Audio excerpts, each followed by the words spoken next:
A very warm welcome to all the participants. I see you're coming in little by little in the participants space for this very first IAU webinar for the academic year 2024-2025. This webinar is part of the IAU webinar series on the future of higher education. We're now over 70 webinars that we've offered around the world on very important topics relating to the development of universities around the world. We will give you a link to all the webinars that you're free to use as you see fit in your meetings with your staff, meetings with the students, meeting in classrooms, because these webinars really welcome experts from all around the world and who contribute to topics of discussion for the future of higher education. So it's a wealth of information that you have out there. And from the beginning, I would like to already thank the esteemed speakers who will take the floor today, because thanks to you, we have the opportunity to have some insights in how universities are transforming around the world and what the different topics are that are on their radar. At the IAU, higher education internationalization is one of the key priority areas of work. It's intimately linked to leadership issues. It's linked as well to sustainable development issues. It's linked as well to the digital transformation of higher education today. It's linked to many of the aspects that actually are at the core of what a university stands for.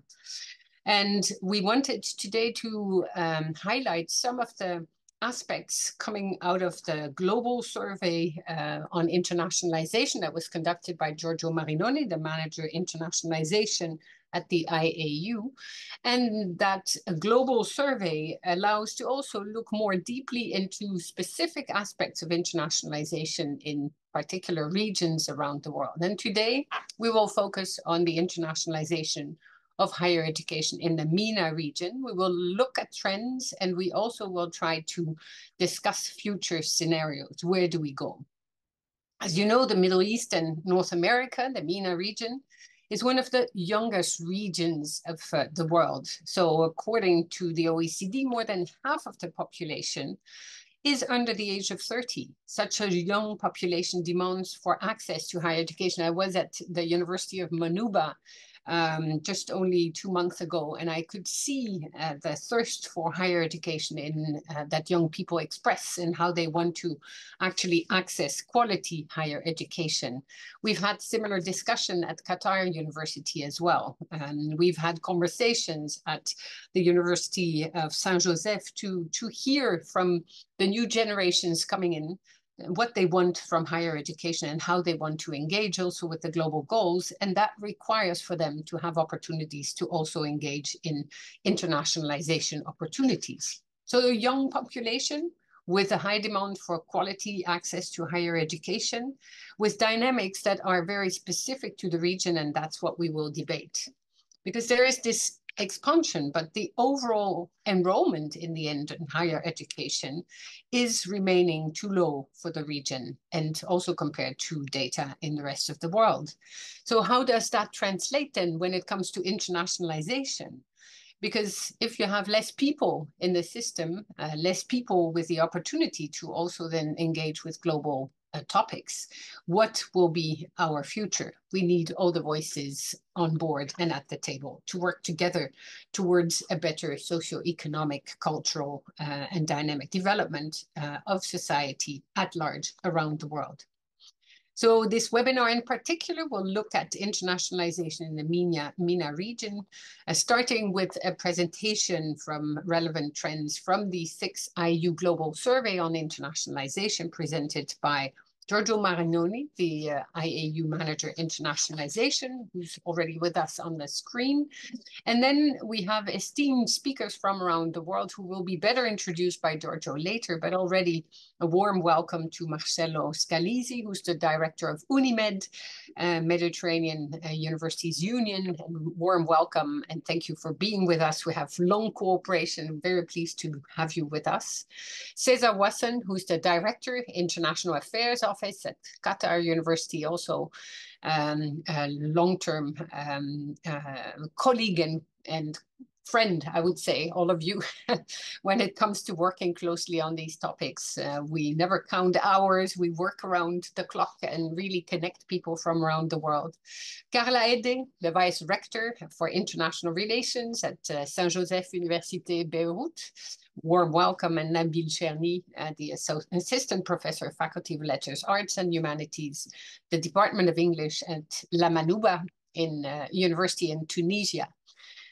And I see online now our dear colleague and president of Qatar University, Dr. Omar Al-Ansari, who's with us.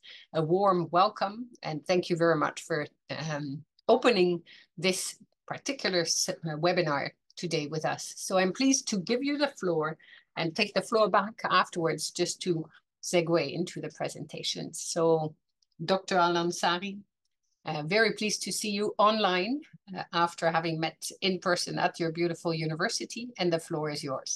Yeah, hello everyone. It's my pleasure to be here with you. I would like to express my gratitude and thank you very much. And I'm looking forward to participating in this webinar with you. And I'll give the floor back to you. Thank you so very much to be with us. Also, internationalization at Qatar University. We've seen when we had our international conference at your esteemed university, internationalization is a very important topic for the region, for not only the students, but also the staff and for the university as a whole. So it will be very interesting to discuss these aspects and to hear from all of you from around the table today, reactions to the presentation by Giorgio Marinoni.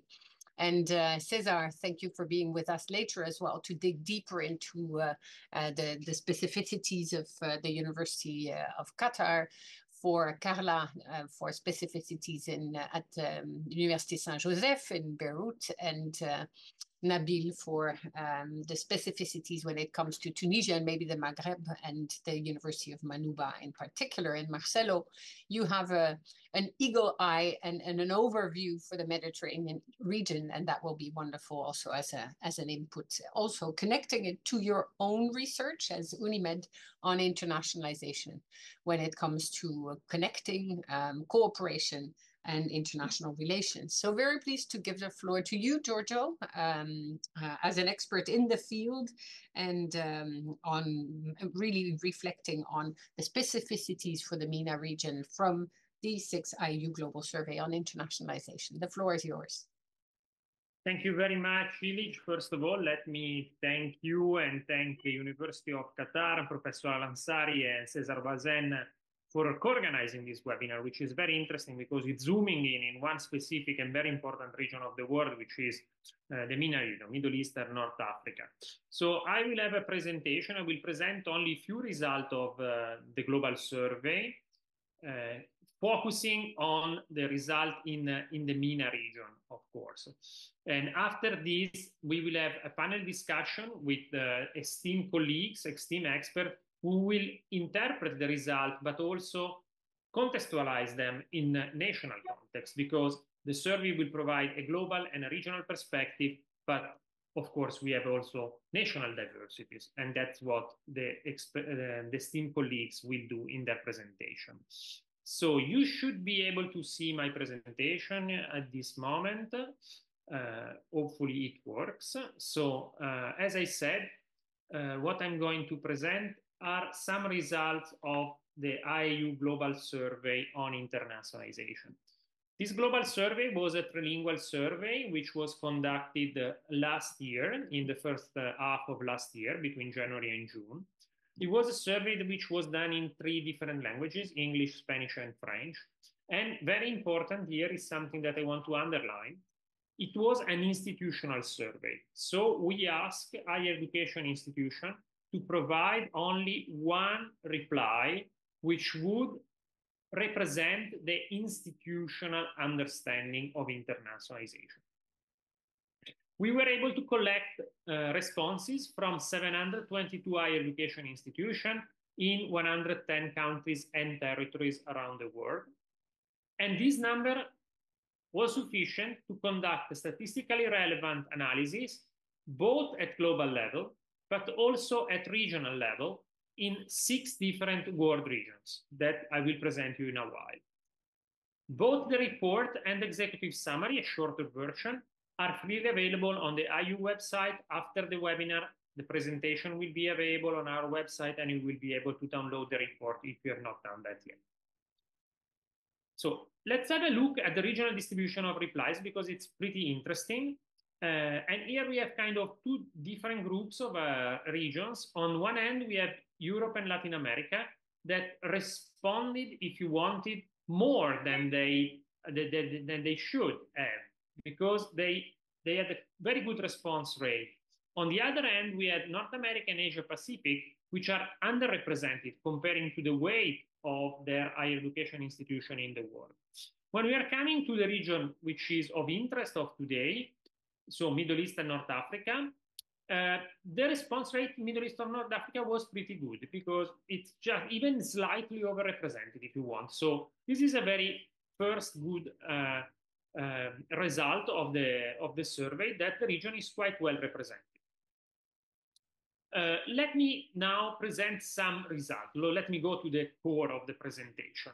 Let's start with the external drivers. We asked the education institution, what are the internal and external drivers of internationalization? And here we see already a first specificity of the region, which in my opinion, unfortunately, is not a very good specificity, because the most important external ranking, the external driver for internationalization are national and international ranking. So here we have to question ourselves, is this really a good driver for internationalization? Is this really the reason to internationalize? And this question, I leave it open, and I'm sure our esteemed panelists will express their opinion about.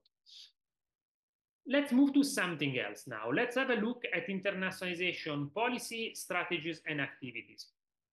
So here in this graph, you will see a series of questions that we posed to higher education institution. And I want to highlight 2 of them, because these 2 are kind of divergent trends of the MENA region from the global results. And the first one is a positive diversion, because it concerns the presence of monitoring and evaluation framework, which is much more frequently present at higher education in the MENA regions comparing to the global level. Basically, 91% of higher education institutions in the MENA regions have them, which is quite a lot. On the other end, unfortunately, we have a less positive result, which is the involvement of students in the creation of internationalization policies and activities. And that one, we see that in the MENA region, only 37% of education institutions have involvement of students. So again, this is something that I'm expecting some comments from our experts. Let's move now to another interesting result, which is geographic priority for internationalization. In terms of higher education institutions that do have geographic priorities for internationalization, we have a similar result in the MENA region to the global level, just a small difference, 54 to 59. It's not a big change. But as you can see, when we are asking what is the level of priority of each region, unfortunately, the MENA region, together with Sub-Saharan Africa, end up at the latest stage. So it's not considered one of the priority regions. And this situation, it's even more worrying when we are looking at the same result, but divided by region. So in this table, you will see on the rows, it's the region considered or not a priority. And on the columns, it's the region of the respondent. So if we are looking at the MENA region, we see that none of the other regions, not even itself, it's considering the region a priority. And this is a kind of specificity, an unfortunate specificity of the MENA region, because still in the internationalization arena is not considered a priority region. And there is also not any regionalization trend, which is common in other regions, but not in MENA region, neither in North America. That's the other exception. One positive exception instead of the MENA region is when we are looking at recruitment and promotion policies. Why is a positive exception? Because the MENA region is the region that is valuing the most both previous international experience and knowledge of at least one foreign language in recruitment and promotion policies. And this is true both for academic and for administrative staff. And here I would like to underline especially the evaluation of knowledge of at least one foreign language, because you can see the results are really striking. Like 62% of higher education institutions in the MENA region, comparing to only 29 at global level, require knowledge of at least one foreign language in recruitment and promotion policies of academic staff. So the majority of them do that. But even for administrative staff, this percentage is 40%, which is quite good percentage, especially if we are comparing that at global level, this percentage is only 17%. So the fact that higher education institutions are valuing knowledge of foreign languages, it's a very positive result that it's important to underline in the MENA region. Looking at internationalization activity, this is a similar result as at global level. There is not really a common prioritized activity in the MENA region, but this is also a good result in itself, because it means that the portfolio of activities that higher education institutions are doing in internationalization is wide. But we can see that there are two activities, internationalization of the curriculum and international research cooperation, which are indeed important in the region. Even more clear is when we see the change of this importance in the last 5 years. And here we can see that, again, international research collaboration has increased, but there is another activity that it has increased a lot in the last 5 years, and is international development and capacity building projects. And this is something that it's the same also at the global level. When we are looking at virtual internationalization, a topic which is relatively recent, but definitely very important at the moment all over the world, here, unfortunately, we see that the MENA region is the region with the lowest engagement in virtual internationalization. However, this result is not so bad as it could seem, because we see that still the majority of education institutions in the MENA regions are engaged in virtual internationalization. They are still 58%. But still, there are 42% who are not. So this is something maybe, again, worth to be discussed later on. Another positive result, it's about learning outcomes, international, intercultural, and global learning outcomes. This is a very positive result for the region, because in fact, MENA is the most advanced region in terms of defining learning outcomes. And this is quite interesting, also because the way these learning outcomes are defined, and this is a specificity of the region, because the learning outcomes are most commonly defined at national level. You will see that in other regions, for instance, in Asia Pacific, which is also quite advanced in terms of defining learning outcomes, these learning outcomes are mostly defined at the institutional level. So this maybe is another point of reflection for our discussion later on. This is the last result that we'll present you today, and it's about the future priorities. Here, differently from the result at global level, where there is not a clear future priority for internationalization, higher education institutions in the MENA region are relatively clear on what is the future priority. And the future priority is clearly academic staff training in international, intercultural, and global competencies. Before finishing, just some further consideration to put the survey into context. As I said it at the beginning, the survey represents the institutional perspective. There could be a self-selection bias. So it could be that the institutions that reply to the survey are the most advanced in internationalization. This is something that we have to take into account. And last but not the least, the survey is reflecting the institutional perspective, but institutions are not the only actor in internationalization. They are the most important one, of course. But it would also be interesting to investigate perception of other actors, both inside our education institution, so for instance, academic and administrative staff, students, but also external actors. So what is the perspective of government, business, and civil society about internationalization? Thank you very much for your attention. These were just few of the results of the IAU Global Survey. And now, without further, here you can see again in this slide where you can download the report. And now, with further ado, I would like to move to the panel and to start the discussion with our experts to hear about their perspective and to put this result in their national context.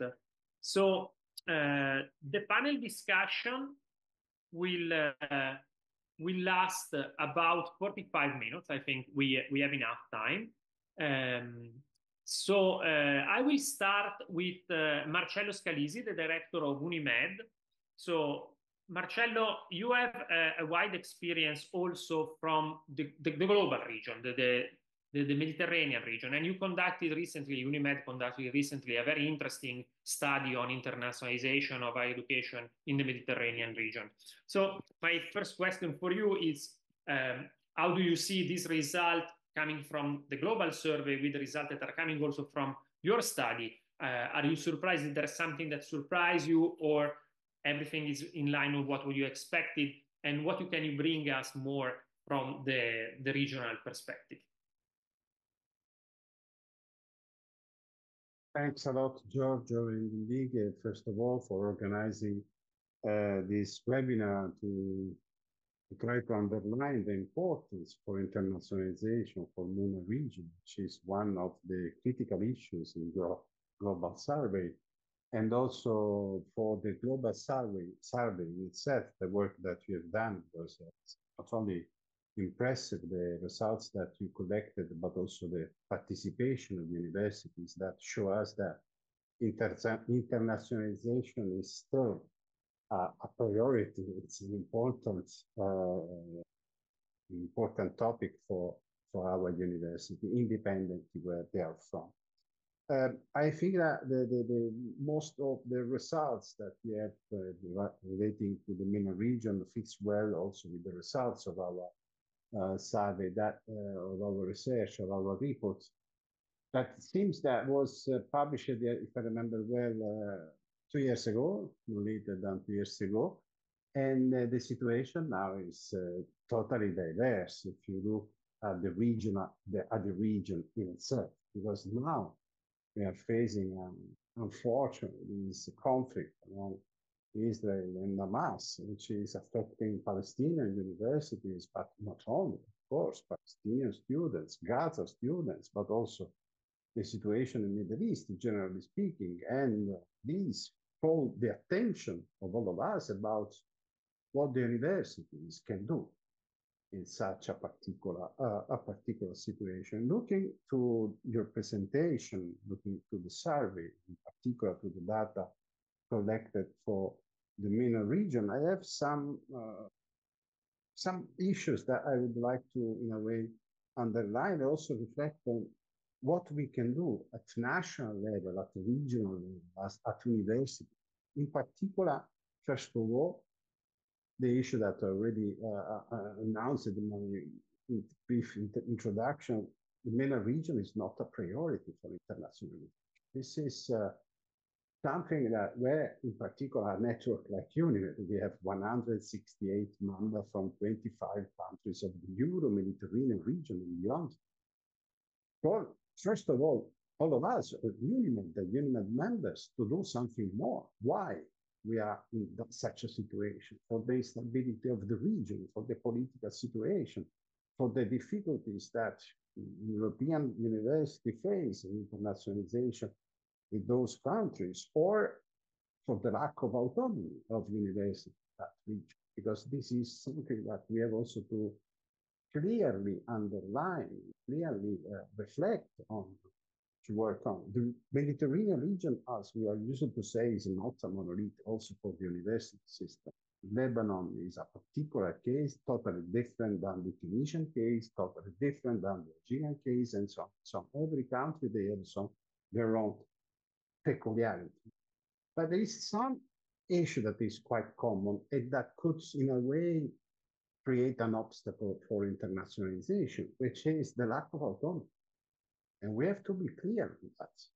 And the lack of autonomy in some cases also academic freedom, that creates some difficulties for internationalization, for managing joint master degree, for managing mobility, and so on. Another issue that's very clearly underlined in your survey and also in our report is the top-down approach, which is again also related to university autonomy and academic freedom. This dimension that internationalization is managed by this top-down approach that include rectors, vice-rectors, international relations department, that in some cases is not able to involve all the academic community. I think there is another issue where we have to work more and more to try to convince that internationalization is not a tool per se, but it's something that should involve the entire academic community, including students and students' organization. We are trying to do our best to improve student organization in the region, to transfer to them capacity building activity. We are now going to organize in a few weeks at the University of Palermo the third edition of the Mediterranean Student Summit. 30 students were discussed among them from obviously both sides of the Mediterranean about the university that they want. They will discuss about mobility opportunities, obstacles, and so internationalization, cultural dimension, and so on and so on. I think that we need more and more of such initiatives at the national level, at university level, regional level, of course, because students should be absolutely involved in that process. Another issue that I think that we have to consider is the lack of cooperation among MENA actors.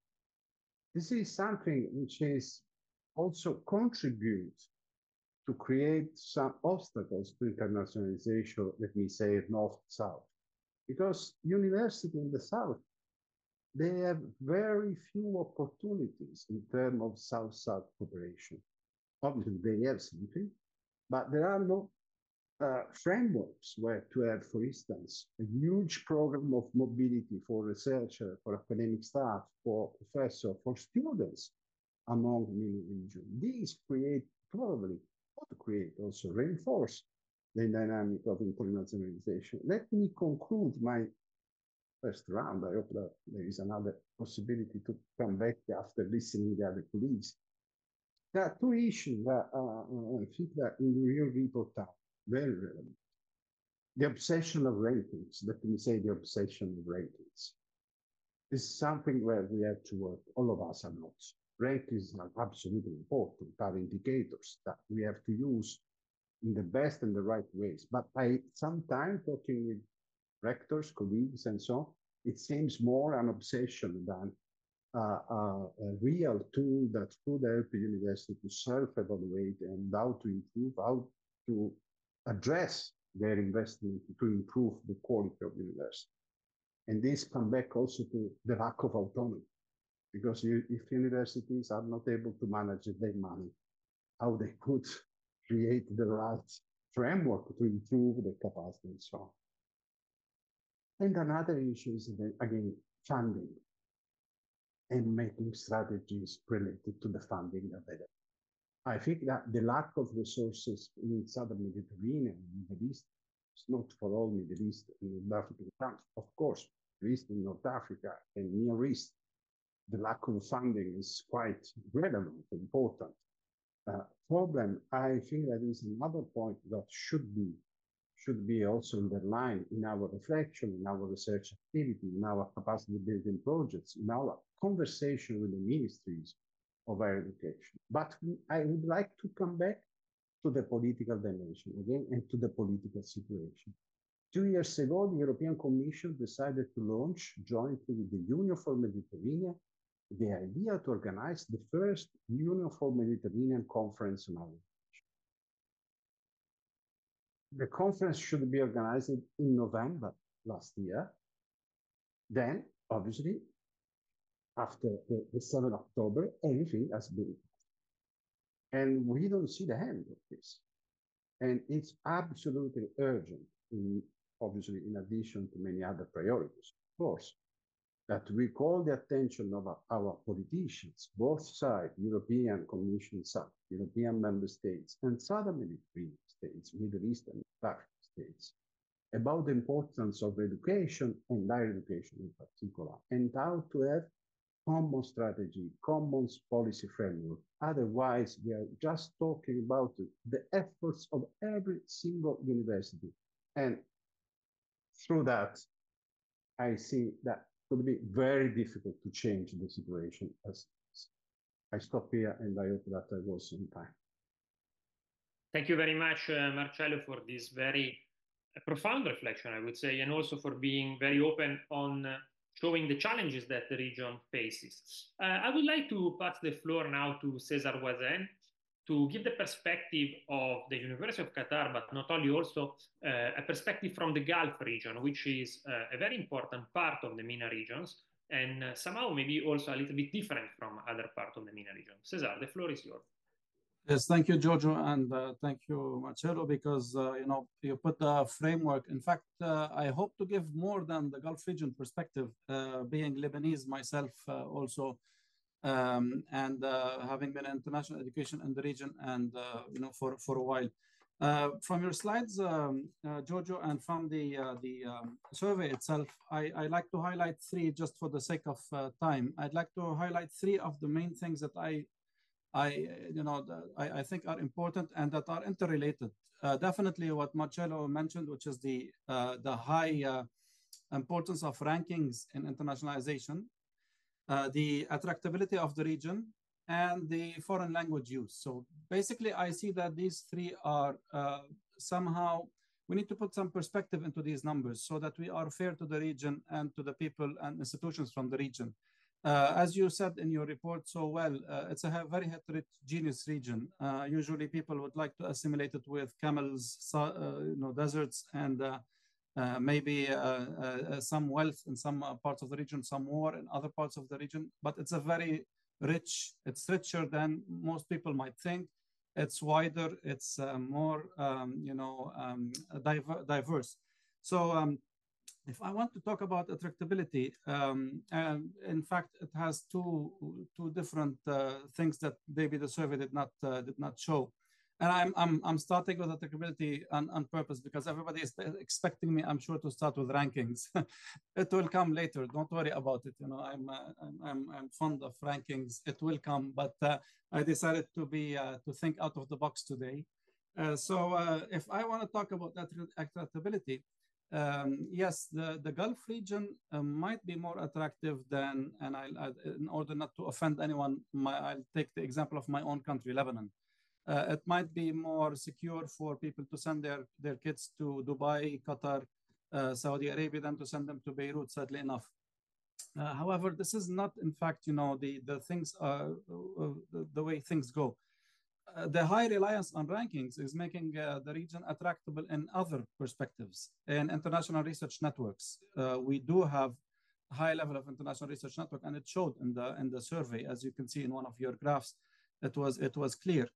So basically, the funding for internationalization is more into having the international researchers or research collaboration because it affects rankings.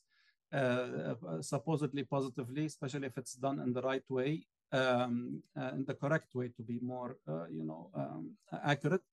The other thing is that the fact that most of the countries in the Gulf, for instance, have their quota of international students by the fact of the country itself.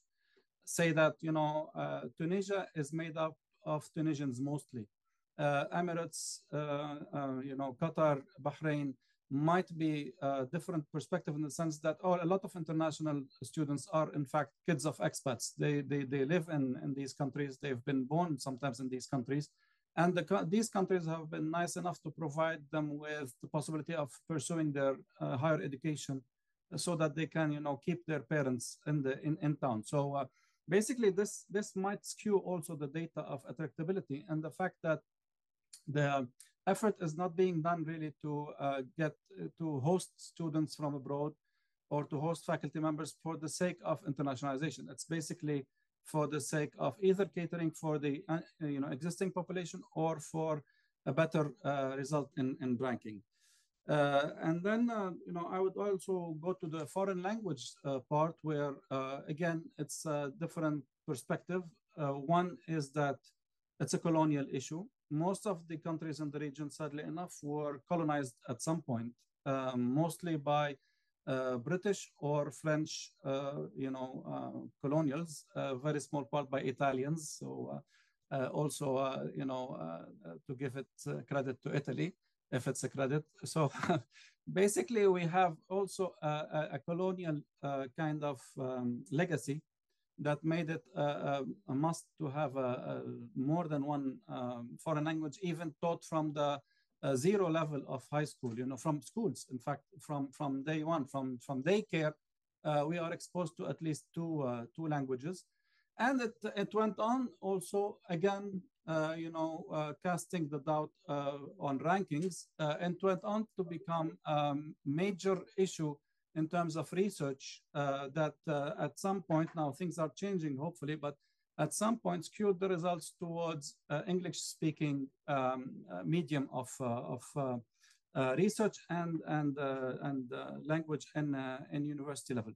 So basically, what I'm trying to say is that I have compiled this data. I will share the link also for those who want to have some further reading about the region's results. But I'm trying to to build on what Marcello said and to give a geopolitical aspect a little bit about the things that are coming, because the most striking point to me was the fact that international rankings were the highest rank, driver of internationalization. And since seeing that, a result, which is that I can confirm fully that one is not, does not need to be explained like attractability or foreign language, because in fact, we have moved in the region, sadly enough, from the level of institutions' interest in rankings to government's interests in rankings. What Putin had started maybe 10 to 11 years back with the 5-100 initiative that we know where it ended, is now something that is being very common in the region. And I'm not talking about only the Gulf region. So basically efforts from governments at different levels, from Jordan, Iraq, Algeria, Tunisia, Libya, even Kazakhstan and Azerbaijan. So the wider scope, Saudi Arabia, UAE, with the ranking agencies are being multiplied. Big money is being put in those things. And for once, I cannot blame the ranking agencies. They are companies, money-making companies, businesses, and they see an opportunity. Of course, I can blame them on their methodology and on the flaws in it, but that's a different topic that we will not tackle now. But if I'm talking about the context of the region, I think that the starting point for us to discuss and to hopefully be able to change at some point is the driver of internationalization. If it shifts from being rankings to something more social, something more maybe highlighting the culture and the importance of what is Lebanon, Tunisia, Algeria, I think everything else will follow, and we'll be able to get something that is more interesting in the next run of the survey, hopefully with your help and with the efforts that we can do. I don't want to spend much more time. I think that we can discuss all of these later on if we have time. Thank you. Thank you. Thank you very much, Cesar, for this very interesting remark, and also for making a bridge to the next speaker, because you already spoke a little bit about the perspective of Lebanon, and our next speaker is also coming from Lebanon, is Carla Eddé, the Vice-rector for International Relations at San Joseph University. So Carla, please, the floor is yours. Thank you so much, Giorgio, and thank you for the invitation for the webinar. It was a great incentive to read the survey as a book, and it's a really an inspiring research and a great tool for self-evaluation and assessment of our practices as specialists of international relations. I have prepared a brief PowerPoint, if I may share it, or no, it's not a big deal. So I assume that you should be Cesar, okay, thank you. Cesar will be talking about rankings and so on. So I decided to go for completely other topics, especially topics because maybe the the reading of the survey made me very critical about our practices. So I decided to be also to address challenges that we are facing specifically in the Middle East and in Lebanon with a critical approach. So I will focus mainly on virtual internationalization, but I would just like to start with a brief, very short introduction about higher education in Lebanon and Lebanon.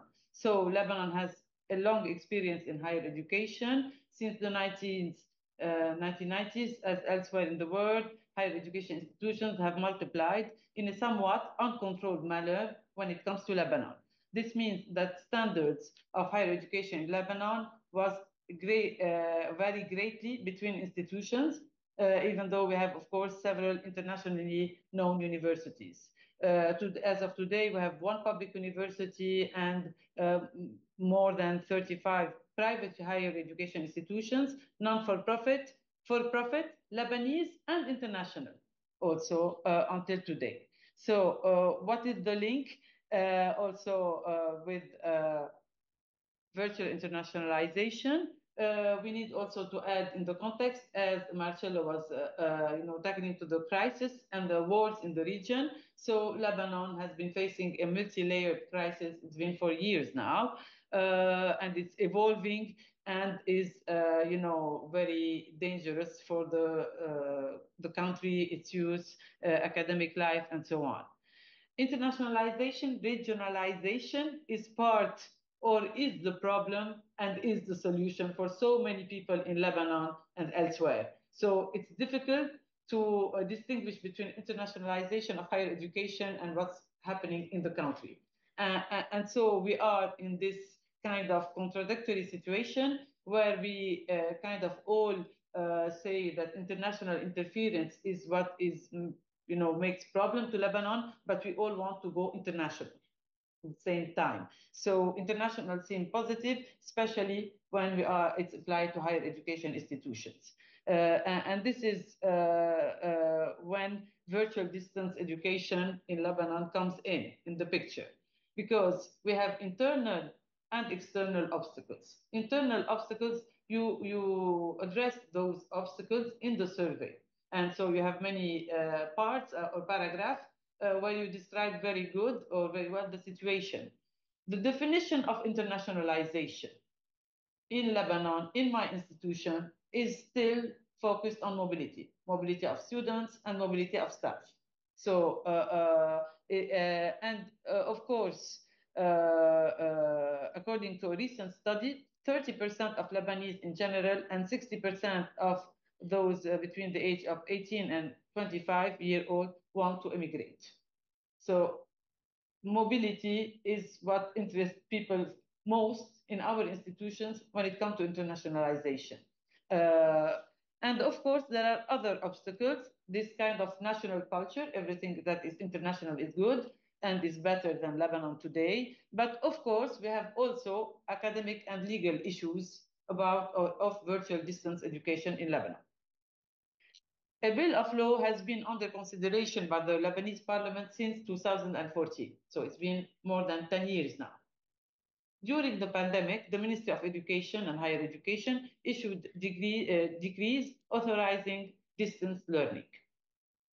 Those decrees are not valid since December 2022, and we don't see another decision in the foreseeable future authorizing this. And of course, you have an example of saying exams must take place on university premises and so on and so forth.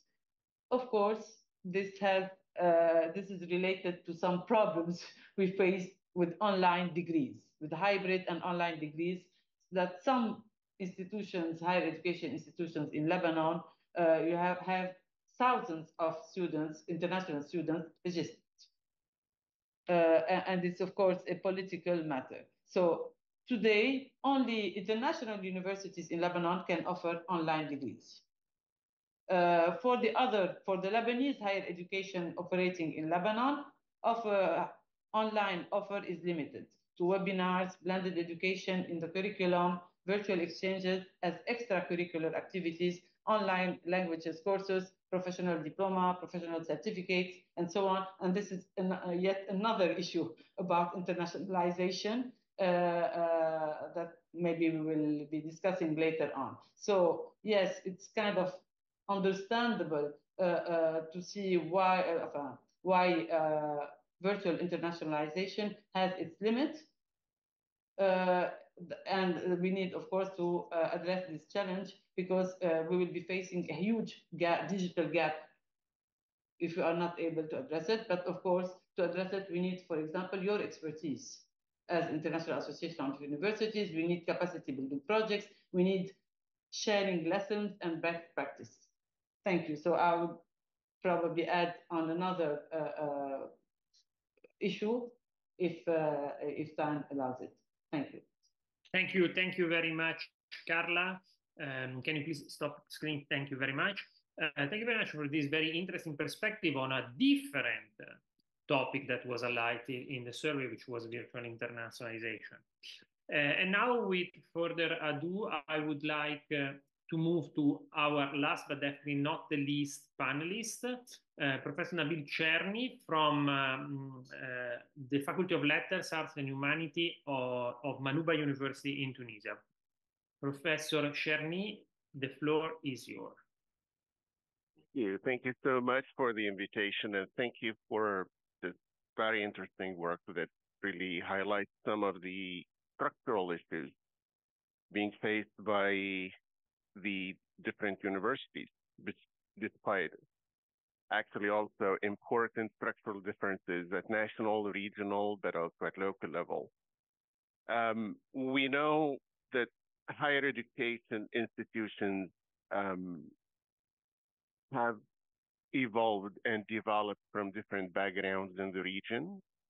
I think Professor Wazen was very rightful when he mentioned the colonial context, because Tunisian universities, besides the oldest one, which was a religious university, Zaytuna, which was one of the earliest universities in the world, the other universities, or the University of Tunis, at least the nucleus of the later universities that developed in Tunisia, developed in the nexus of the colonial French higher educational system, and therefore was essentially some form of immediate logical outcome of a system of education at primary and secondary level, and could only be considered in terms of its academic, ideological, even affiliation with the Francophone system in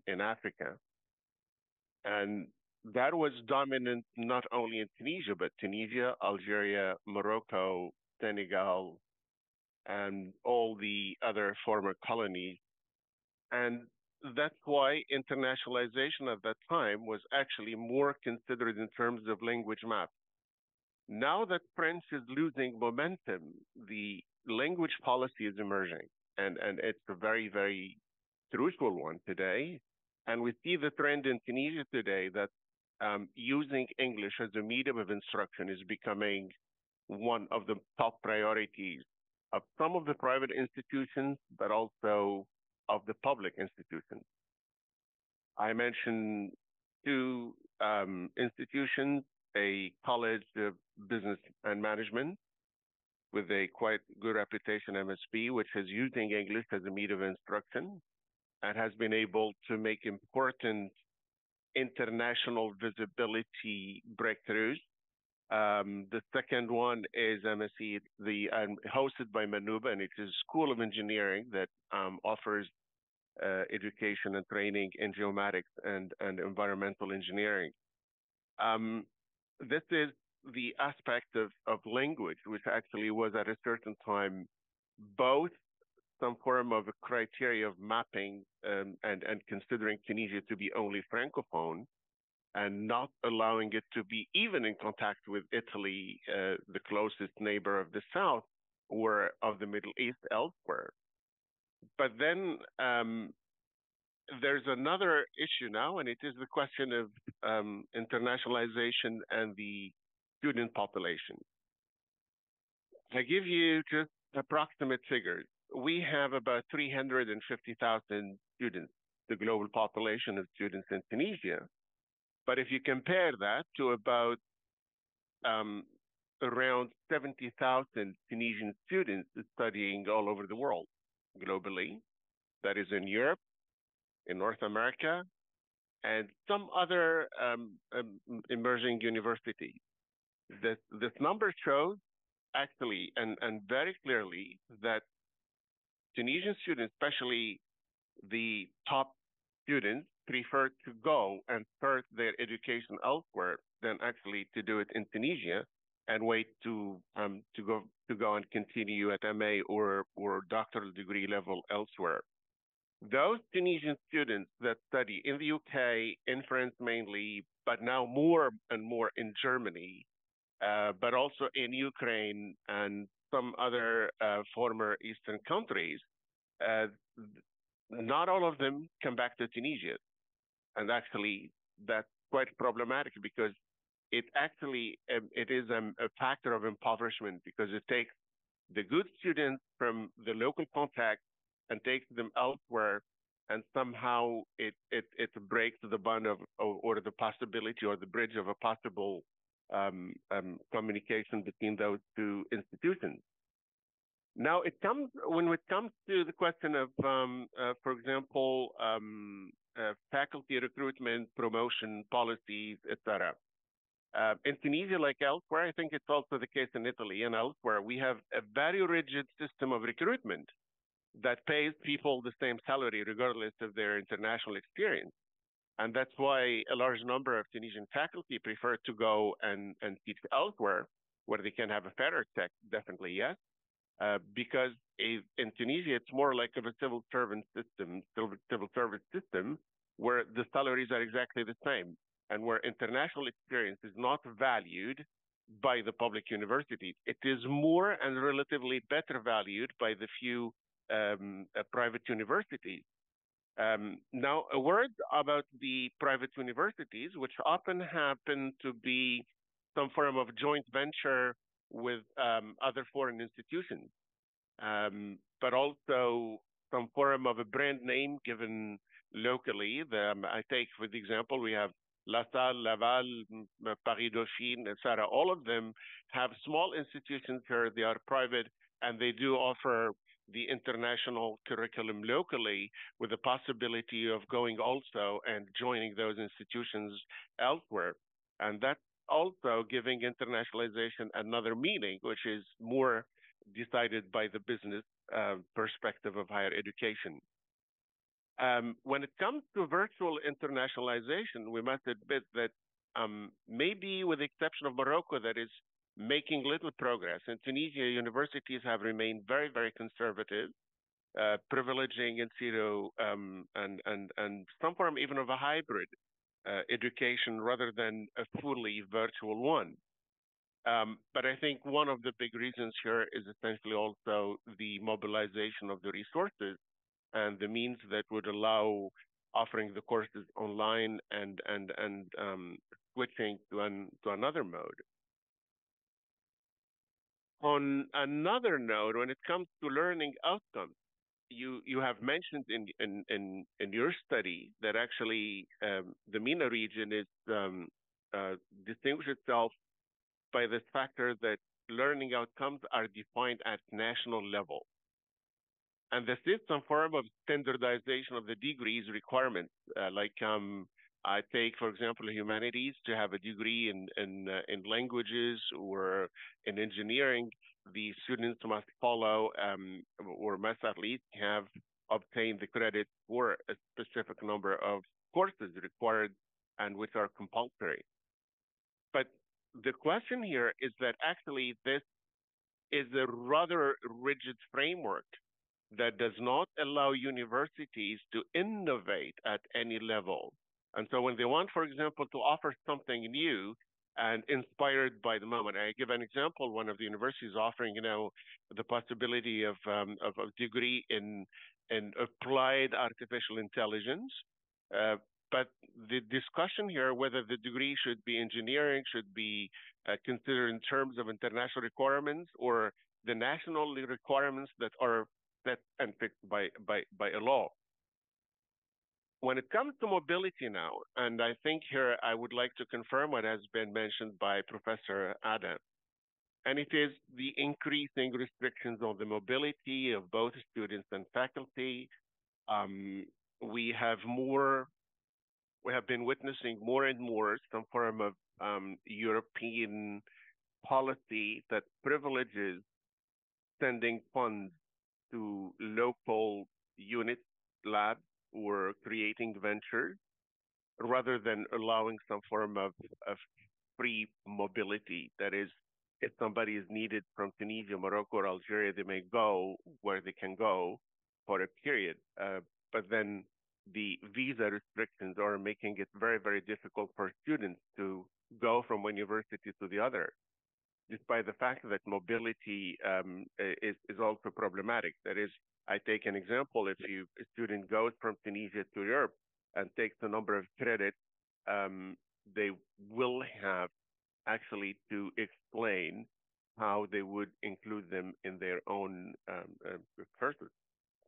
Same thing that when students come from abroad, they have to go through the centralized system of what we call equivalence, because the laws that provide for degrees and diplomas require that actually when you have a degree from another university and you come to Tunisia, you need to obtain the equivalent. It must be, they take the diploma, it's all bureaucracy, and they have 20 stamps on the back of the diploma and say, okay, we agree that it is valid. So these are some of the points actually, but more and more now, universities are working on what we call quality assurance and accreditation. We will not go into the business aspect of this, but I think this is now some form of a mandatory process that would actually oblige universities to be more, or at least to find a place and to comply with what is internationally required in terms of both mobility, monitoring and evaluation, involvement of students who are not involved at all in Tunisia, I must say, except through some of the independent associations. That's globally some of the remarks when it comes to the specific Tunisian context. I may add to that the Algerian to a certain level, also the Moroccan. Equally, some of the Francophone countries of which I am familiar, like Senegal, where actually universities are not entirely autonomous, where recruitment is at central level. That is, there's a national system of recruitment of faculty, and then who are appointed by the ministry in different universities. Universities are not allowed to have some direct recruitment, maybe offer temporary contracts or visiting contracts, but no medium or long-term recruitment that would privilege actually the experience and the international experience of faculty applicants. Thank you. Thank you very much, Professor Cherni, for your very interesting intervention, and also for linking some very important points to other aspects that were already focused in previous presentation. For instance, the issue of institutional autonomy was touched upon by Marcello in his initial remarks. So we can see some similarities, but also some specificities of each country in this discussion. So now I think it's the time to open the question and answer part of the webinar. We already received some questions, and I would like to state again to the participants that we cannot give you the floor, so you cannot ask the question live with your voice, put on your camera, but please ask them in the question and answer panel, or even in the chat, and we will monitor them, and we will try to reply some of them. Of course, we cannot, with half an hour going to the end of the webinar, we will not be able to reply to all of them. But I would like to start with one question, which is from Matej Bilik. Sorry if I mispronounce your name. Because I think it's a pretty general question, and our panelists will have the opportunity to add more reflection on that question. So the question is asking about the main obstacles in developing regional internationalization. So we saw from the result of the survey that regionalization in the MENA region is not developed. Marcello also touched upon that point. So the question is going on asking, what about these obstacles? Are they primarily political, or are some obstacles that are mainly at the institutional level or even at the individual level? And how can greater regional mobility and collaboration be promoted? And if you have some useful example of partnerships or policies that are promoting this regional collaboration, that would be interesting to hear. The floor is open for any of our panelists who want to take the lead. Who would like to start? I can. Okay, Carla. Okay, so that was my second point I wanted to address, the transnational education. So today, Lebanon is a recipient and a provider of transnational education. You are talking about, how to have South-South collaboration. In certain circumstances, it can be, promoted more easily than others. And because in the framework of the transnational education. For example, St. Joseph University of Beirut has a campus in Dubai. It was a request from the government of Dubai, so we launched our faculty of law there, and we are still operating, and we have other faculties today. We are launching a St. Joseph University, Ivory Coast.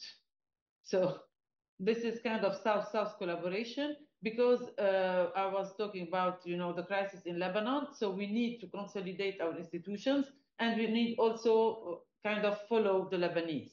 There were demands even from student organization to tell us our parents do not accept to send us to Lebanon anymore because of the political unrest, the war, risk of war, and so on. So, and we want to have education, and we don't want to go to Europe, etc. So, and they were instrumental in our decision. It's been years now, since 2019, that we are, discussing internally the risks, and benefits and of this implementation. And again, because of the legal, please do not forget the legal constraint, because of the Ministry of Education, Higher Education in Lebanon has stopped and wants to implement or to take no decision about internationalization of higher education, we are not able to give our degrees to our students in Ivory Coast. So we had to have a special way of modus operandi in order to be able to launch it with the authority of the ministry, under the authority of the Ministry of Higher Education and Research in Ivory Coast. So this is just to give you an example. You are perfectly correct. South-South cooperation, because we have a lack of funding. We all rely mainly on EU projects. And this is why we are all looking at Europe all the time. But we were able to manage if there is cultural, proximity, networks, alumni, students, and so on. And of course, there are always risks. So this would be my answer. Thank you. Thank you, Carla. Thank you very much. I see that Cesar wants to react to your proposals, and after Cesar, also Marcello. Yes, I'll briefly just mention, building on what Carla said, and to answer Matej's question. I think the main thing is to define internationalization. There are obstacles, and it's like it needs development, but it also needs to be well defined. Internationalization exists in our region. It just has a different meaning. When we talk about internationalization, we tend to think of it, from the Western point of view, or from mobility of students. But there are other aspects that are well developed in the region. And I think that the example that Carla gave now, Nabil also mentioned some of the things some of the efforts that are done there. Also exporting students so well, it's sad, it's brain drain, but it also tells you that our program are very well adapted in the sense that they are international enough for the best universities in the world to absorb the students in their system where they are, performing very well. It means that even if it's not stated that we have an international curriculum or that we do internationalization as per the definition, and I'm not blaming anyone here. It's the broad definition that everyone uses.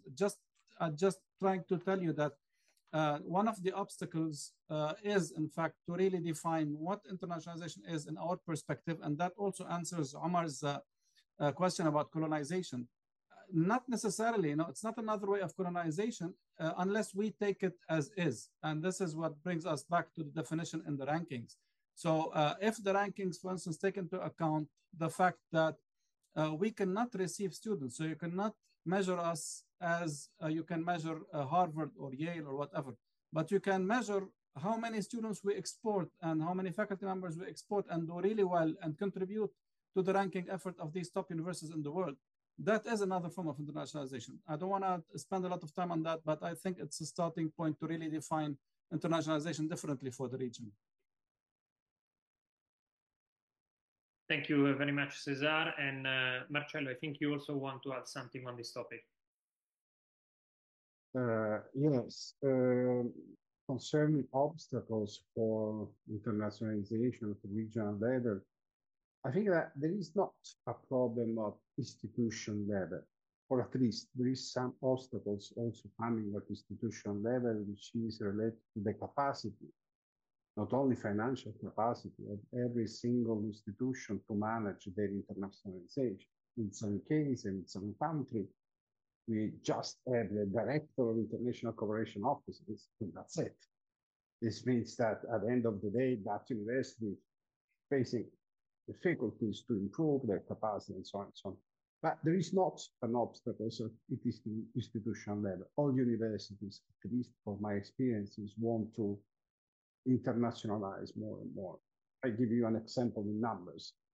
In UNIMED, we have 168 universities, but more than 100 probably came from the Arab world, Middle East and North Africa, okay?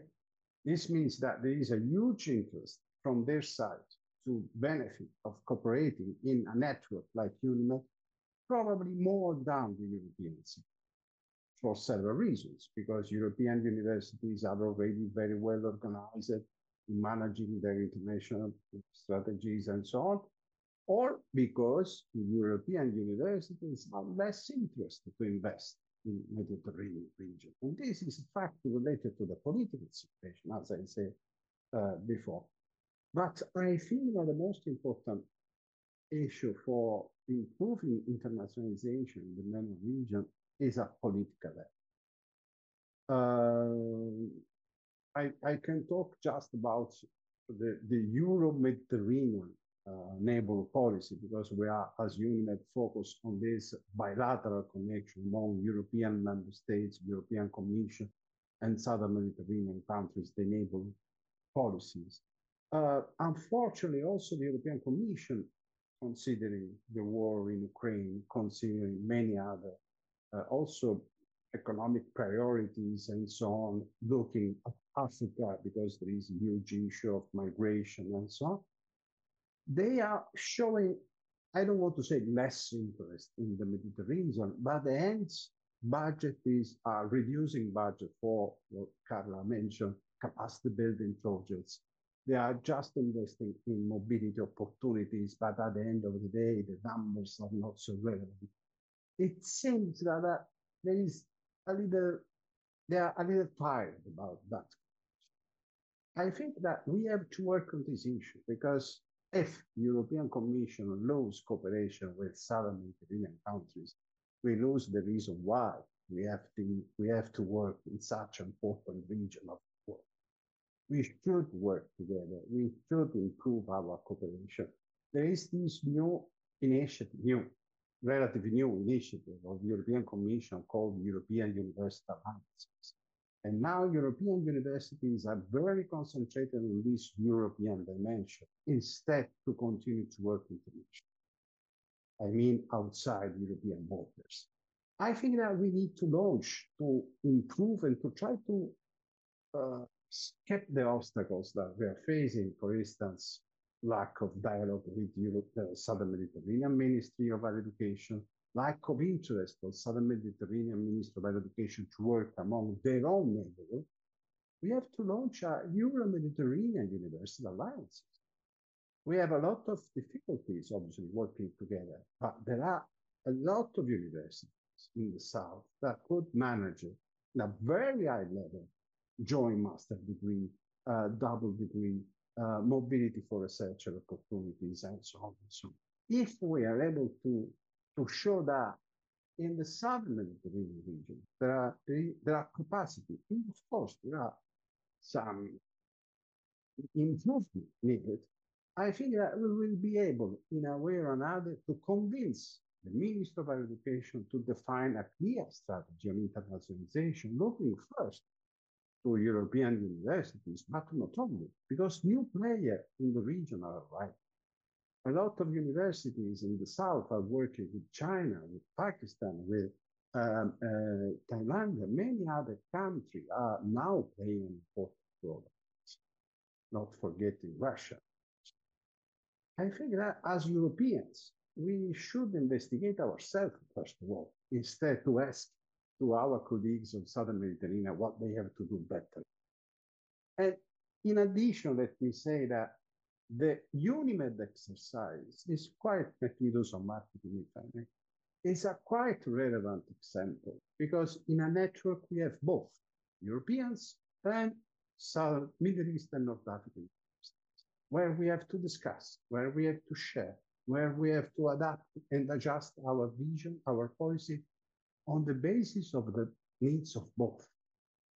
This is some small example, of course, that what is needed in the region, because otherwise we try to cluster the MENA region, the other regions of the world, and so on, try to, in a way, to isolate themselves, not opening to other players in other actors. Europeans have to do surely more, have to invest surely more, and then to consider that hosting students, researchers, should be not an issue, should be not a visa problem as we face continuously. Let me say continuously.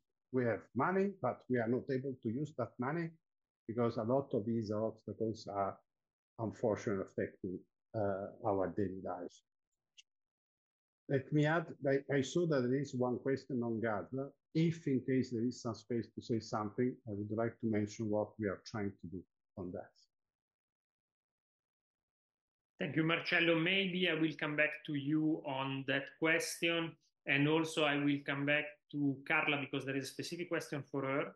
So if you are brief, then you will have the opportunity to reply to these two questions. But before doing that, I would like to ask Professor Cherni if you have something you would like to add on this topic or in general, and then I can come back to Carla and Marcello. Thank you. Nothing really to add. I think everything has been already mentioned. The complications of what internationalization is and what its requirements are and what is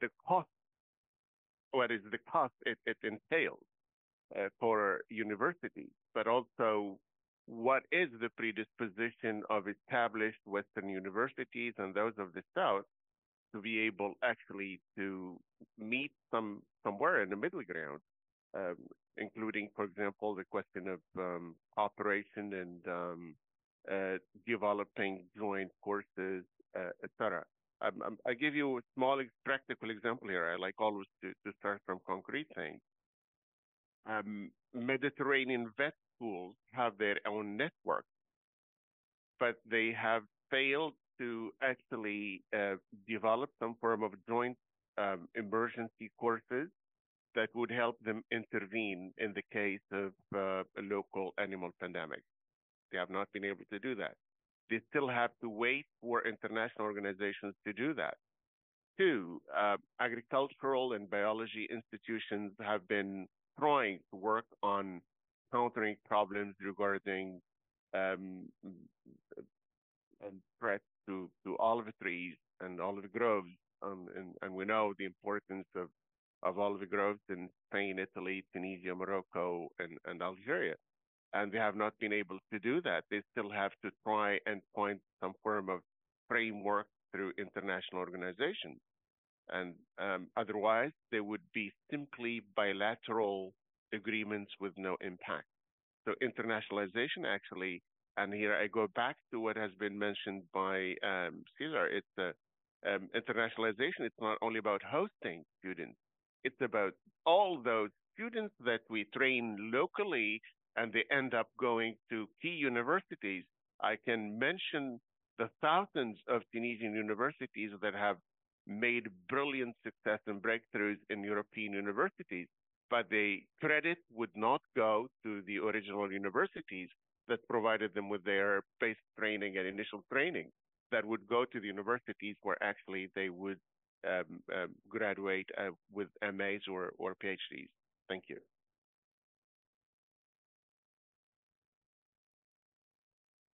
Thank you very much. So I see that we have a little bit of time, so maybe we can try to answer the two specific questions, and I can start with Carla. Carla, so there was a question for you about online education in Lebanon, and if you see any move towards establishing a quality assurance framework for online learning in Lebanon.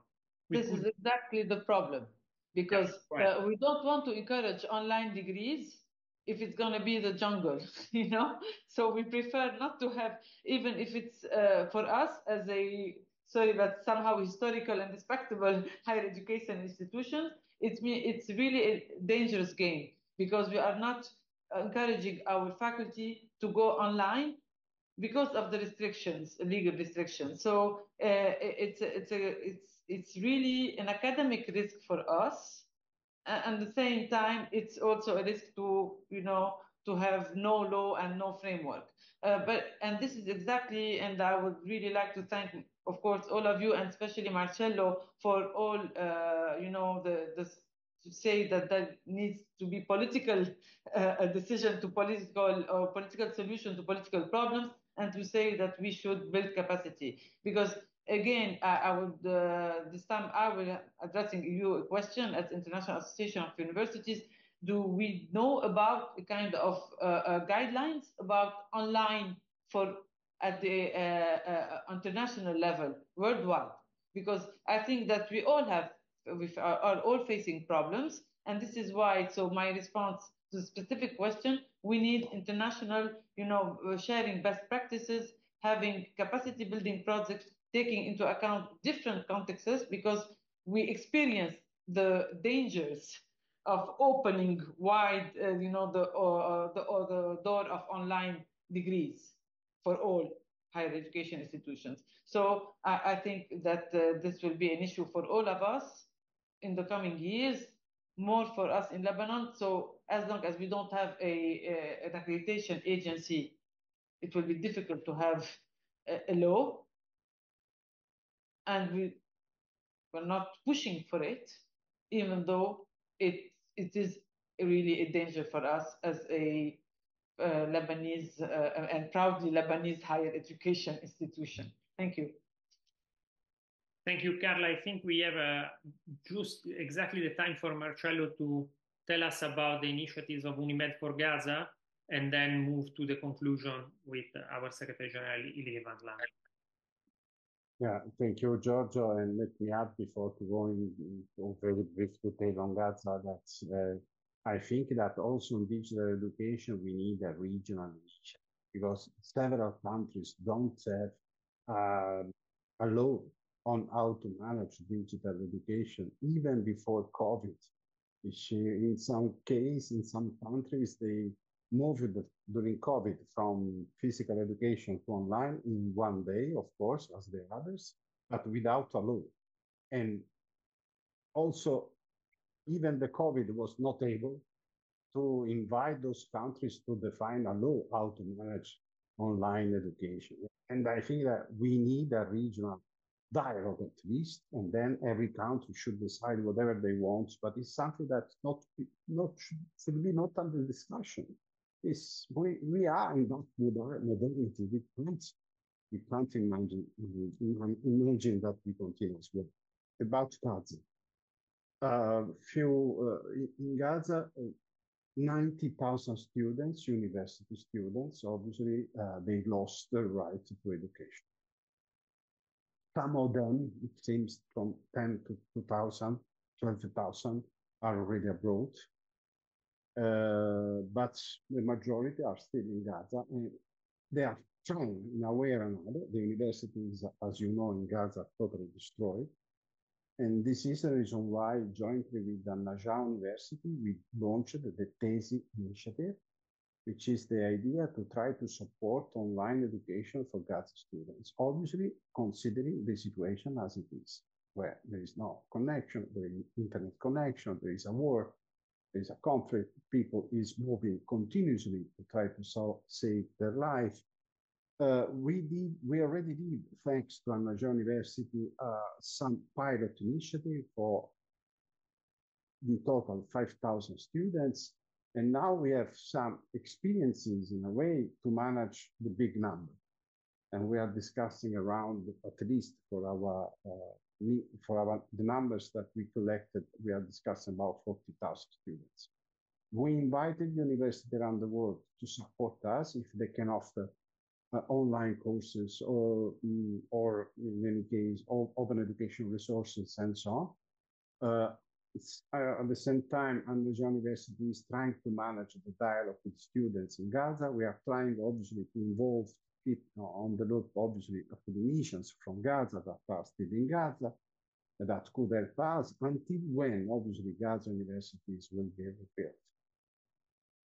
Obviously, all this will be influenced by the evolution day after day. We are almost ready to go into details. We are looking for the support to have a proper staff because, as you know, Najaf University, which is the biggest university in Palestine, they have 25,000 students. They are not able to manage 40,000 students by themselves.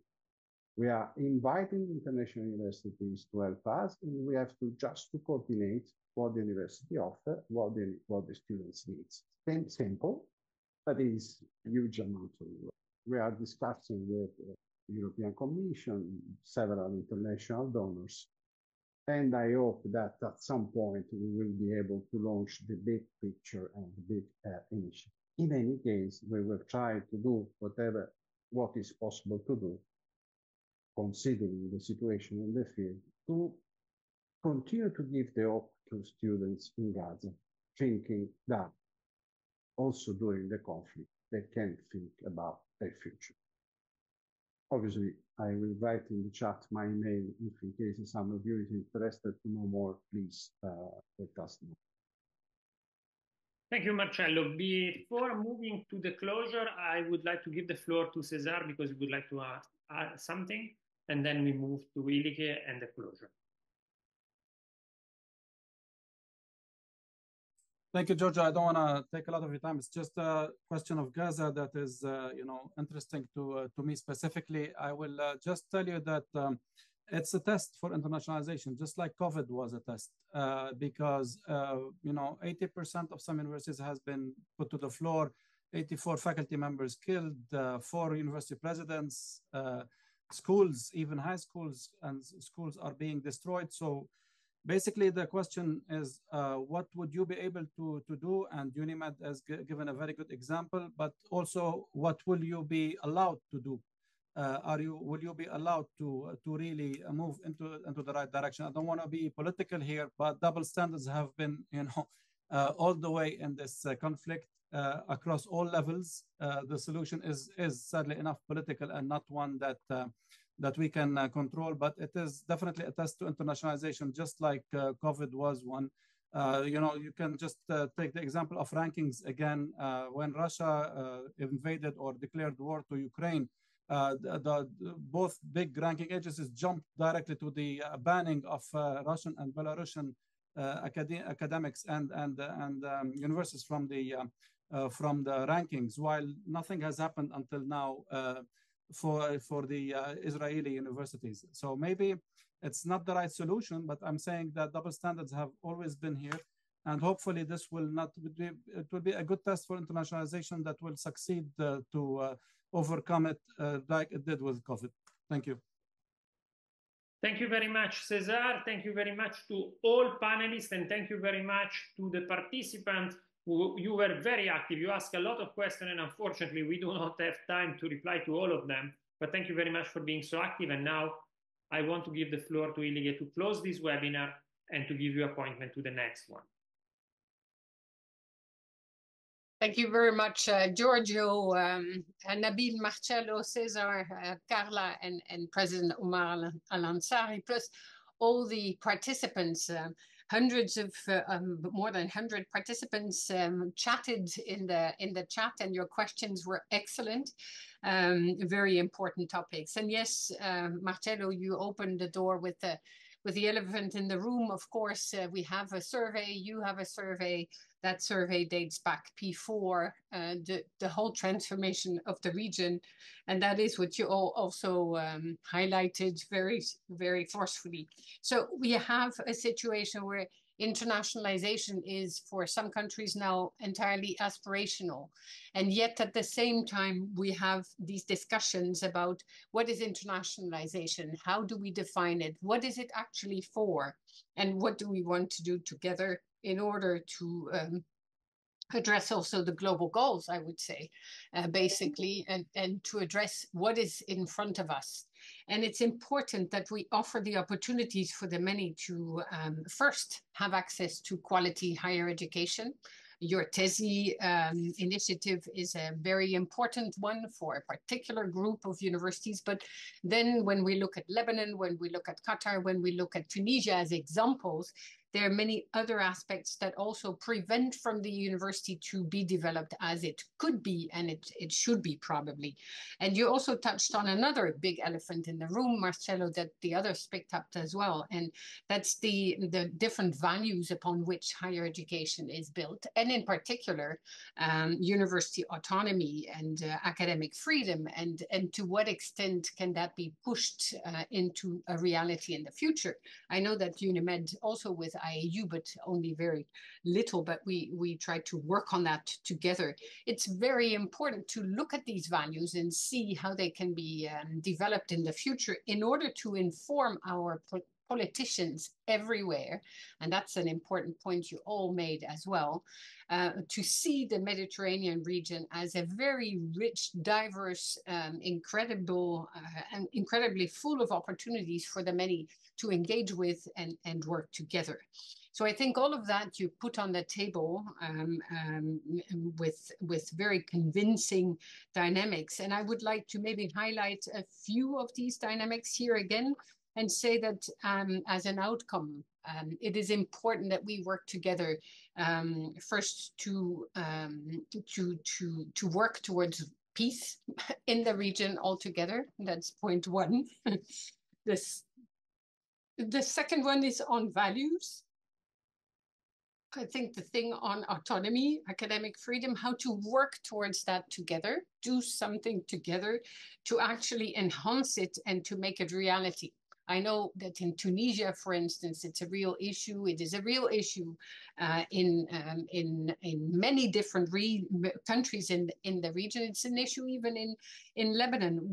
The top-down approaches to what is being done in universities is not going to help universities develop as they should. And Nabil, you made that point very clearly, not specifically for one country, but in general, I think it applies.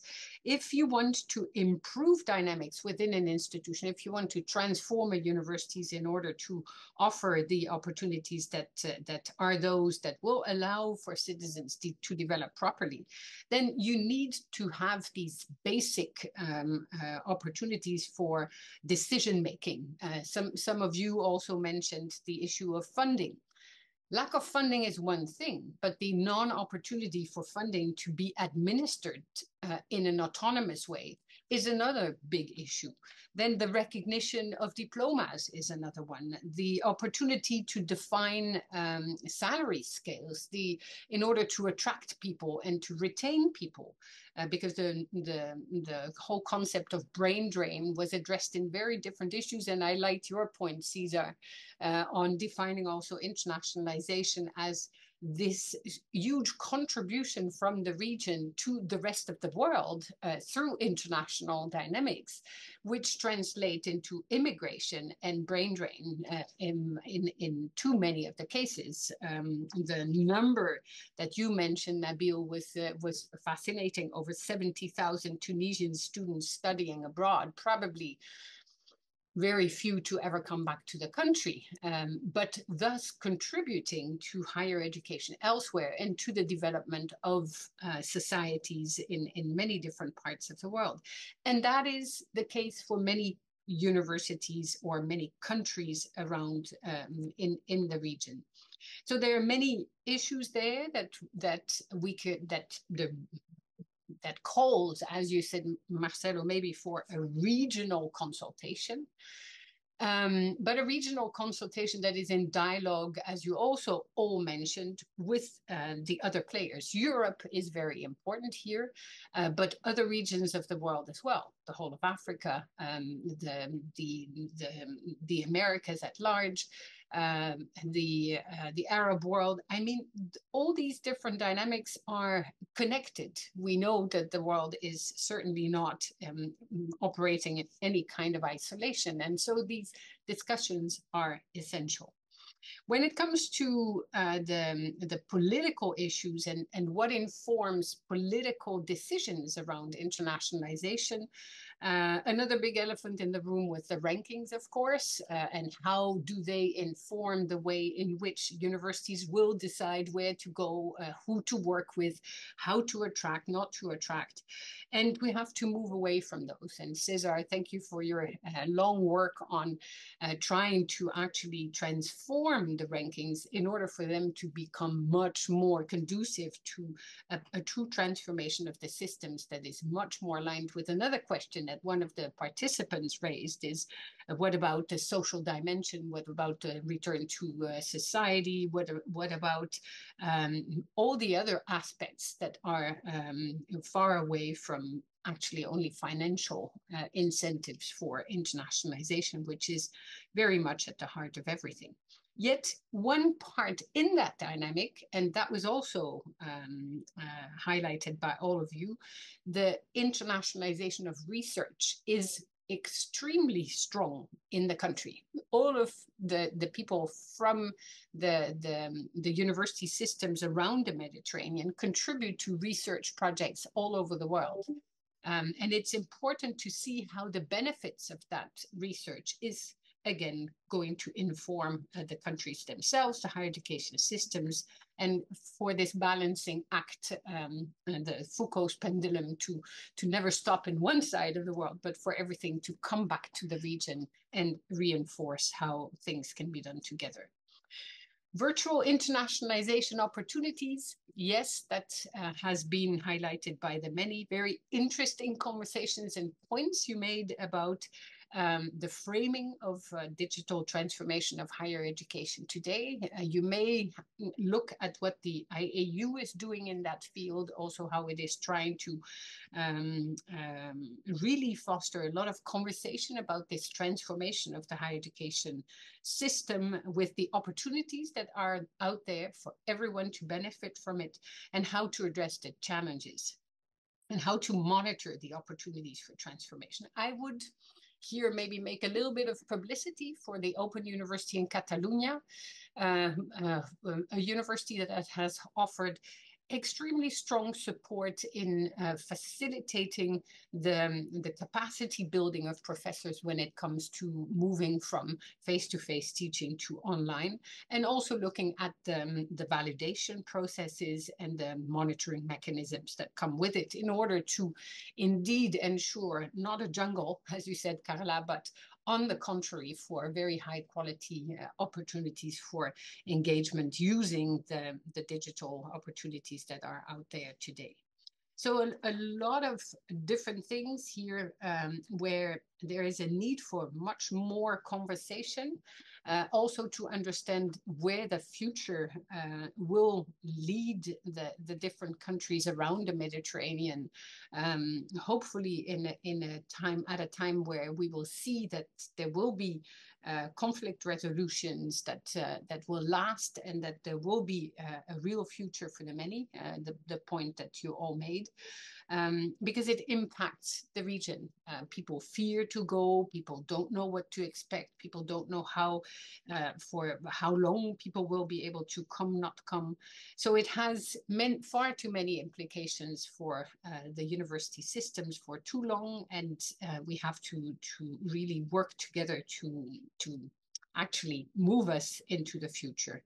So how to do that? It's by cooperating, by having these conversations, I believe. I want to really thank you for the very high quality inputs you've provided, with some links in the chat, more links to come, more opportunities to look into these different dynamics, and certainly for conversations on the future of internationalization in the MENA region to be held in conjunction with dynamics in other regions of the world. One little point I found very interesting as well is this closing in of Europe that some of you mentioned, with two things: the dynamics around the war in Ukraine, and much of the development aid funding being reallocated to actually the full involvement of incoming and influxing